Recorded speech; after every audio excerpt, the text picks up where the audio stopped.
మీ బట్టలకి సాఫ్టింగ్ ప్రొటెక్షన్ ఇచ్చే సరైన ప్రొడక్ట్ ఎలిమ్ ఫ్యాబ్రిక్ కండిషనర్.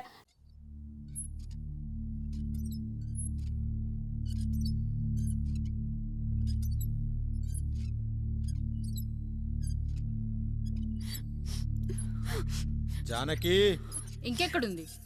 అక్క వెళ్ళిపోయిందండి. పాలక పాలేరుతో అండి. వెళ్లే ముందు ఉత్తరం రాసిచ్చింది, చదవమంటారా? ఏముంది అక్కడ చదవడానికి? మీ మనసులో చాలా మంది ఆడవాళ్ళకి ఖాళీ ఉందేమో కానీ బెడ్రూమ్ లో మంచంలో మట్టికి ఖాళీ లేదండి, అందుకే పోతున్నా అని రాసుంటుంది. అంతేనా వదినా? నువ్వుండు. ఉమ్మా అమ్మ, ఎంత పరువు తక్కువ. ఎవరి గదులో తలుపులేసుకోమని కేకలేశారు, మరిది గారు చెయ్యేశారని తరిమేశారు. పరువు ప్రతిష్ట మన ఇంటికేసిన సొన్నం అన్నారు. తీరా చూస్తే పని మంచితో సరసం, సంతానం.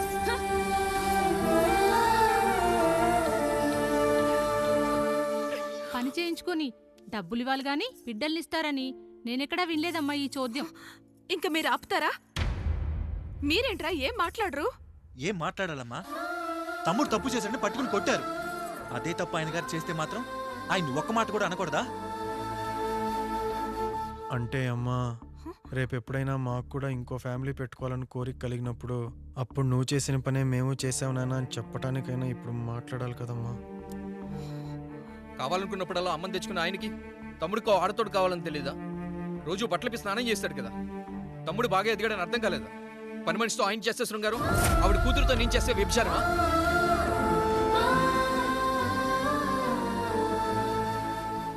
మాట్లాడవేంట్రా కాముడు? నువ్వు కూడా నా చొక్కా పట్టుకొని అడగరా? బాబుగారు అడగరా? అడుగు. నా భార్యకు పుట్టిన బిడ్డ నీ పోలికలతో పుట్టాడు, ఏం చేసావని అడగరా? బాబుగారు అడుగు. ఏమడగమంటారు బాబుగారు? నాకు మీ తమ్ముళ్ళకున్నంత జ్ఞానం లేదు. మా ఇంట్లో ఉండేది నలుగురు, కానీ బాత్రూంలో ఉండేది సబ్బు బిళ్ళ ఒక్కటే. నేను స్నానం చేసిన తర్వాత నా భార్య కూడా ఆ సబ్బుతోనే స్నానం చేస్తుంది. నా భార్య ముట్టుకుందని సబ్బు బిళ్ళ మీద కోపడతామా? ఆ బిళ్ళ కరిగే వరకు, మా మురికి వదిలే వరకు మీరేనయ్యా మా సబ్బు బిళ్ళ. మీ గేదెల్ని కడిగితే తప్పులేని నా పిల్లాని చేతులు మిమ్మల్ని ముట్టుకుంటే మాత్రం తప్పుంటున్నారే. వీళ్ళ ఉద్దేశంలో మీరు పశువు కంటే హీనమనా? ఏమిటి అన్యాయం? నా వరకు ఆ బిడ్డ నా దేవుడిచ్చిన ప్రసాదం. అది పూజారి ఇచ్చాడా ఇంకోటి ఇచ్చాడా నాకు అనవసరం. అయినా పూజారి పొంగలి పెట్టకపోతే దేవుడి మీద కోపం ఎందుకయ్యా? ఏమో, మా కోసం చెమట చిందించి పనిచేసే ఈ కాముడికి నేను చెమటోడ్చి ఒక బిడ్డను ప్రసాదిద్దామని మీరు అనుకున్నారేమో. ఇందులో కూడా నా మంచే కదయ్యా మీరు ఆశించారు. కానీ వీళ్ళు మీ ఔన్నత్యాన్ని ఎప్పటికీ అర్థం చేసుకోలేరయ్యా, అర్థం చేసుకోలేరు. అయ్యా, ఈరోజు మీ పెళ్ళాం పాలేరుతో వెళ్ళిపోయి ఉండొచ్చు, మీ బిడ్డలు ఈరోజు మిమ్మల్ని తిట్టచ్చు, కానీ ఈ కాముడు మిమ్మల్ని ఎప్పుడూ వదిలిపోయాడు. మీ చావును ఈ కళ్ళతో చూసే వరకు మిమ్మల్ని వదిలిపోడయ్యా, వదిలిపో. మీరే మా దేవుడు, మీరే మీరే మీరే మా దేవుడు, మీరే మా దేవుడు, మీరే మా దేవుడు.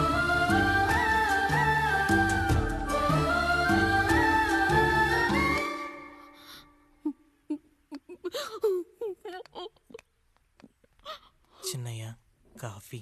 చిన్నయ్య కాదు, చిన్నోడు. నేను మీ అక్క కొడుకును.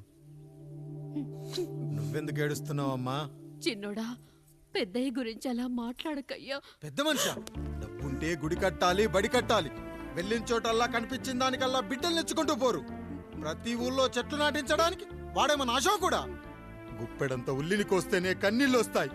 బారెడంత నా తల్లి మనసు కోసాడు. వాడి కన్నీళ్లు కాదు, రక్తం రావాలి, వచ్చేలా చేస్తా. మనల్ని ఇంతగా మోసం చేసిన వాడికి ఆస్తి, 3 పిల్లలు. నీకు మాత్రం పేదరికం ఒక్కడే. వద్దు చిన్నయ్య, వద్దు చిన్నయ్య.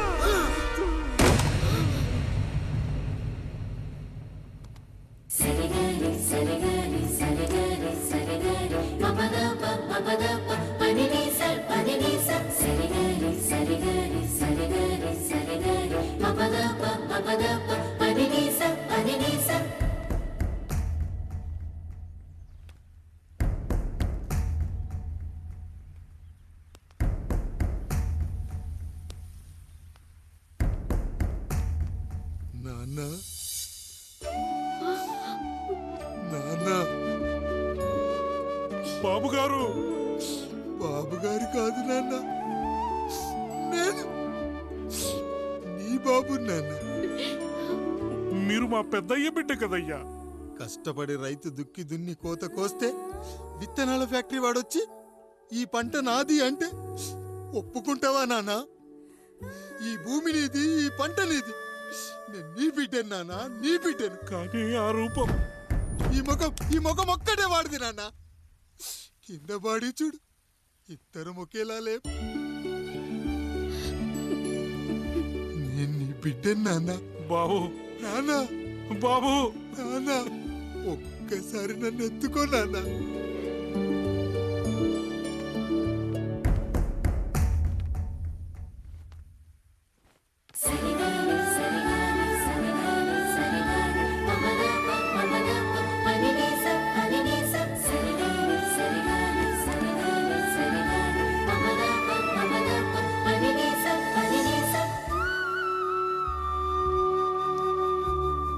నాన్న, నువ్వెంత మంచివాడివి నాన్న.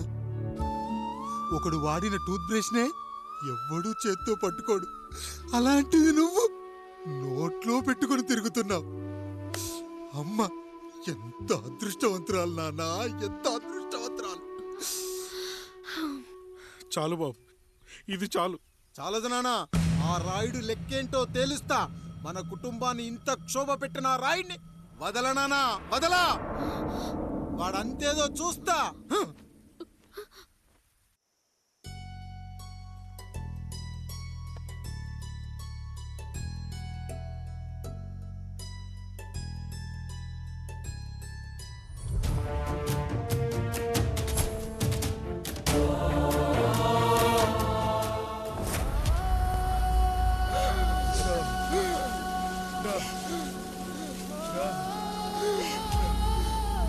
అయ్యా చూడండి అయ్యా, వీళ్ళని చూసాకైనా మీ మనసు కరెక్టే లేదా? తాగటానికి నీళ్లు లేక చావు బతుకుల మధ్య కొట్టు పెట్టాడుతున్నారయ్యా. పచ్చగా ఉండే ఈ ప్రాంతానికి ఏం దిష్టి తగిలిందో ఏమో. భూమిలోనే కాదు, మా కళ్ళల్లో కూడా నీరు ఇంకిపోయేలా చేశాడా దేవుడు. ఈ కంత మీ చేతుల్లోనే ఉందయ్యా. చూడమ్మా, వర్షాలు లేక కరువుతో రాష్ట్రం కష్టాన్ని కూడా అరువు తెచ్చుకుని బతుకుతుంది. నా కాళ్ళ మీద పడితే ఏమీ రాదు, పైనుండి వర్షం పడాలి. అయ్యా మినిస్టర్ గారు, మీరైనా ఏదో ఒకటి చెయ్యండి అయ్యా. నేనేం చేయనమ్మా, ఇక ఆ దేవుడే మిమ్మల్ని కాపాడాలి. ఎవడొస్తాడో మిమ్మల్ని కాపాడడానికి. ఎన్నాళ్ళు అడుగుతారా ఎవడొస్తాడు, ఎప్పుడొస్తాడు, ఎక్కడి నుంచి వస్తాడు అని? పేదవాడికి కష్టం వచ్చినప్పుడల్లా ఇదే మాట. 70 ఏళ్లుగా హీరో రావాల్సి వచ్చినప్పుడల్లా ఇదే మాట. ఇంకా ఎన్నేళ్ళు అడుగుతారా? ఎవడొస్తాడే మిమ్మల్ని కాపాడడానికని మీరు మమ్మల్ని అడగటం, వస్తాడ్రా అని మేము మీకు చెప్పడం. అయినా సరే మళ్ళీ మీకోసం ఇంకోసారి చెప్తున్నాను, వస్తాడు. ఆకాశాన్ని చింపుకుంటూ వస్తాడు, నేలను పగలగొట్టుకుంటూ వస్తాడు. ఎవడు? దేవుడు. దేవుడా? రాయికి వరమిచ్చిన రాముడు దేవుడైతే, ద్రౌపదికి చీరిచ్చిన కృష్ణుడు దేవుడైతే, ఈ ఊరికి ఆయనే దేవుడు. ఆ దేవుడికి ఇంకో పేరే రాయుడు, పాపారాయుడు. పాపారాయుడు.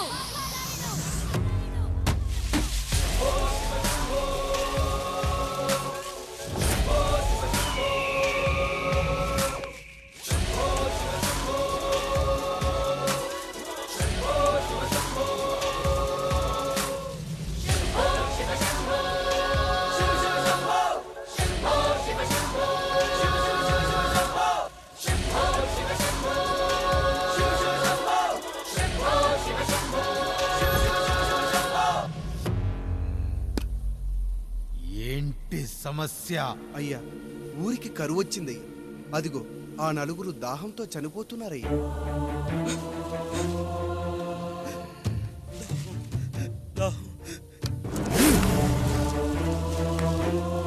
పాపారాయుడు తీర్పు ప్రకటిస్తున్నాడు. ఈ గ్రామం ఇంతకు ముందెప్పుడు ఎదురవ్వని సమస్య. అందుకే ఈ సమస్యని నా సర్వేంద్రియాలను కేంద్రీకరించి, నవరంధ్రాలను బిగించి ఆలోచించి ఈ నా తీర్పు ప్రకటిస్తున్నాను. దాహంతో అలమటిస్తున్న ఆ నలుగురికి వెంటనే బావులు తవ్వించి వాళ్లకు నీళ్ళివ్వండి. అంత సమయం లేదయ్యా. మరో 5 నిమిషాల్లో వారి చేత నీళ్లు తాగించిపోతే చచ్చిపోతారయ్యా. పూజారి, మరేంటిప్పుడు దీనికి పరిష్కారం? నృత్యం. సంగీతానికి శిలలు, నృత్యానికి మేఘాలు కరుగుతాయని శాస్త్రం చెబుతుంది. ఆ నాట్యానికి ఆకాశం కరిగి వెంటనే వర్షం పడాలి. అందుకు ఆ నటరాజైన శివుడే మార్గం చూపించాలి. అయ్యా, దేవుడిచ్చిన ప్రసాదం అనుకుని నలుగురిని కన్నాను. 3 పెళ్లి చేయగలిగానయ్యా. ఈ ఊరు ఏమిచ్చినా మీరు తీసుకుంటారు కదయ్యా. ఇది మిగిలిపోయింది. తమరే ఏదో ఒకటి చెయ్యండి అయ్యా. అయ్యా,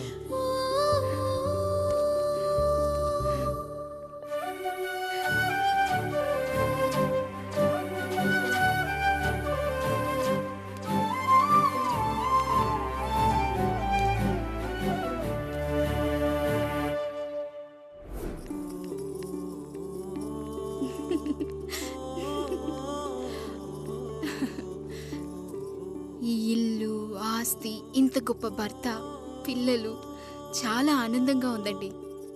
కానీ నాకు ఒకటే లోటు. మన తర్వాత మన పిల్లల్ని చూసుకోవడానికి వీళ్ళకొక అన్నయ్య కావాలండి. అచ్చం మీ పోలికలతో వీళ్ళకొక అన్నయ్యని కందామండి. నువ్వు అడిగితే కాదనగలనా?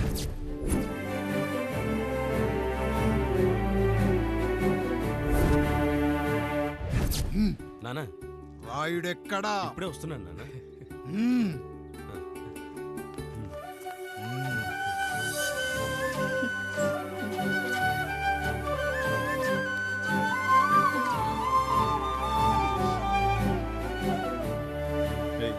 చూడరా, మీ అన్న మీద పగ తీర్చుకోవడానికి నీకు ఇదే సరైన సమయం.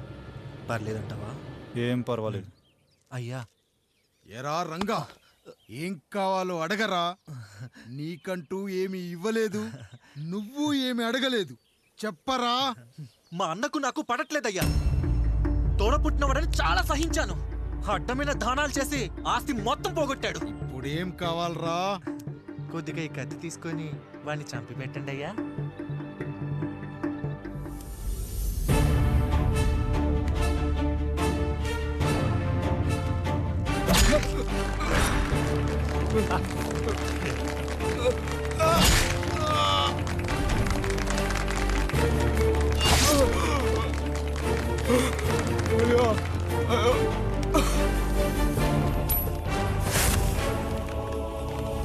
రేయ్ నాయుడు, అన్యాయంగా మా నాన్నని చంపేశావు.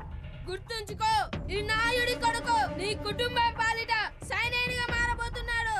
నిన్ను, నీ కొడుకుని, ఆడికి పుట్టబోయే కొడుకుని, అందరినీ లేపేస్తా.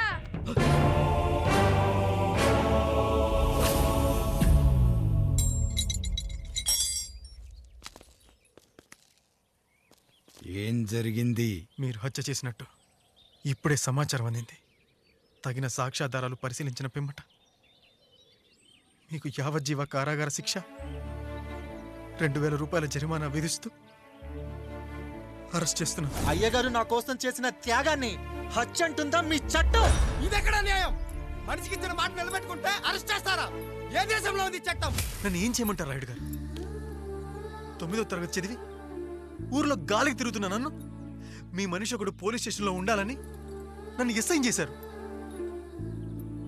సాటి మనిషిని స్వేచ్ఛగా హత్య చేసుకోవాలని దౌర్భాగ్య స్థితిలో బతుకుతున్నాం మనం. మీరు చేసిన ఈ గొప్ప పనిని అర్థం చేసుకునే సంస్కారం, విజ్ఞత, విజ్ఞానం మాకు లేవు సార్, మాకు లేవు.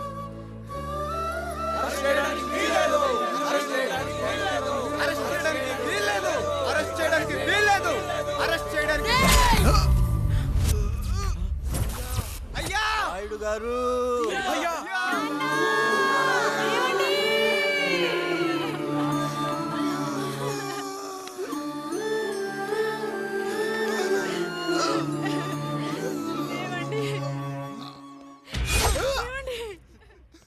నొప్పిగా ఉందిరా.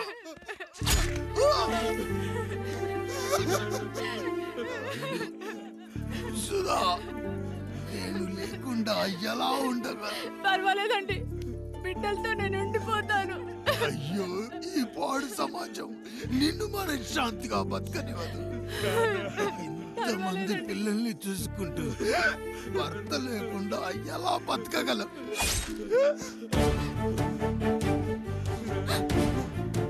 వద్దండి.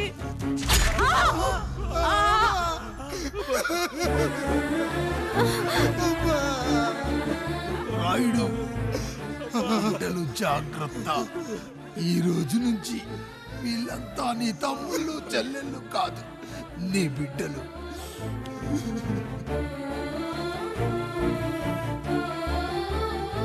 ఎక్కడికి వెళ్ళనురా. నీ కష్టం వస్తే ఒక్కసారి నాన్న అని పిలవరా. ఆ సమాధిలోంచి అయినా లేచొస్తా.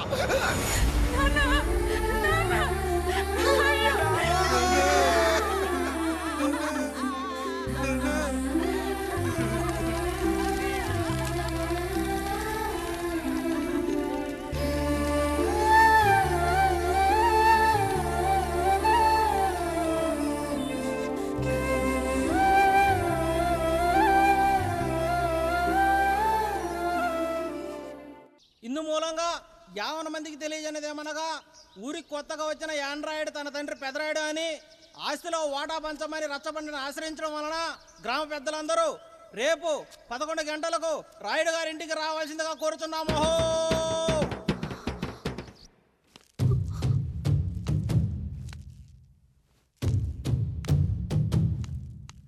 ఎందుకొచ్చారు?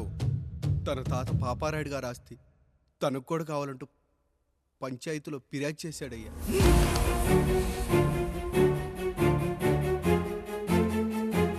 మస్తా గారు, ఆ దస్తావేజులు ఇవ్వండి. అయ్యా, మరి మా సంగతి ఏంటి? అడగరేంటి? అవునన్నయ్యా. ఈరోజు మీ పన్మేష్ కొడుకొచ్చాడు, రేపు ఆ పాలదన్ కూతురు వస్తుంది. ఇలా వచ్చినోళ్ళంతా మీ సంతానమే అని తెలిసాక అదిగో ఆ కాముడు చెప్పినట్టు మా ఆయన వాటా కిందో బాత్రూము, నాకో సబ్బు బిల్ల, నా పుట్టబోయే బిడ్డకో బొట్టు బిల్ల, ఇదే మిగులుతుంది. అయినా ఊరి జనాభా కన్నా అన్నయ్య పిల్లల సంఖ్య ఎక్కువైపోతుంది. వాళ్ళందరూ ఇంటి మీదకి వచ్చే లోపు మా ఆస్తి మాకు ఇచ్చేస్తే మా బతుకులు మేము బతికేస్తాంగా. అవునన్నయ్య, మా ఆస్తి మాకు కావాలంతే. ఎవరిని పట్టుకుని ఏం మాట్లాడుతున్నారయ్యా? గా ఉన్నప్పటి నుంచి ఆయన మిమ్మల్ని సాగుతూ ఉన్నారు. ఈరోజు పెరిగి పండయ్యాక మా దారి మేము చూసుకుంటాం అనడం న్యాయం కాదయ్యా, న్యాయం కాదు. ఏ ఆయన నీకో కొడుకునిచ్చాడా? వాడి పేరేంటి? ఐఫోనా? ఎరా, ఆస్తి కావాలా? 4 బ్రష్లతో తోముకుంటే ఎక్కడ విడిపోతామో అని నా బ్రష్ టూత్ పేస్ట్ నీకు త్యాగం చేసినప్పుడు అప్పుడు అడగాల్సిందిరా, అన్నయ్య ఆస్తి కావాలి అని. ఏరా, నేను వాడిపారేసిన లంగోటాలు మార్చి మార్చి చొక్కాలు చేతిగుడ్డలుగా వాడారే, అప్పుడు అడగాల్సిందిరా, అన్నయ్య ఆస్తి పంచు అని.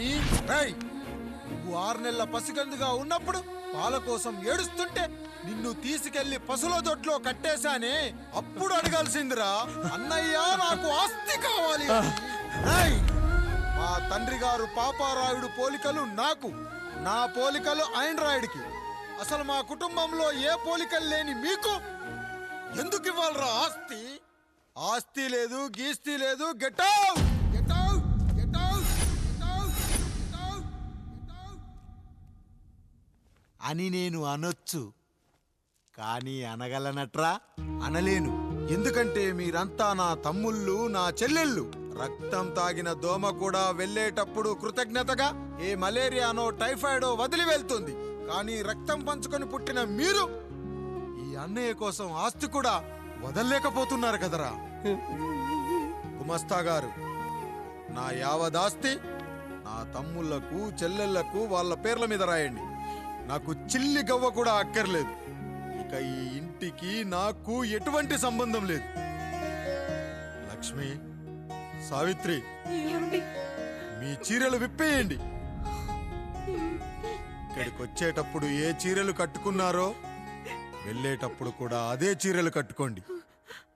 వెళ్ళిపోదాం. దస్తావేజులు తీసుకురండి.